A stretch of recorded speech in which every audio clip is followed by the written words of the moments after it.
Hey everyone, this is Tim from YourSixStudios. Today in this video, I'm going to show you how to place your PlayStation 5 into rest mode. Now, there's a couple different ways that you can do this. Now, you can press the PlayStation button, open up the quick menu here, and then go on over to where it says power.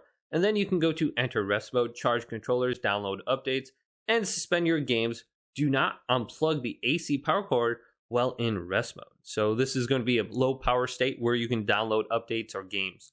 So definitely have it in rest mode. It will only cost you about $7 to $8 a year placing it into rest mode. Now there are some features that automatically place your PlayStation 5 into rest mode. So if we go up to the top and go to settings and select this and go on down to system, we want to go to where it says power saving and then go to set time until PS5 enters rest mode. And we have two different options under here. During media playback, this setting is when your PS5 is playing videos or music. So I have mine set to 4 hours so it doesn't turn off when I'm watching a movie. Then I have while playing games. So if you just place your controller to the side and you're inactive for 1 hour, your PlayStation 5 will turn off after 1 hour of playing a game. Then you can back out and then you can go to HDMI on the top here. And then go to enable power off link right here. This says if you turn off the device connected to your PS5, like your TV, you turn off your TV, your PS5 will also enter rest mode.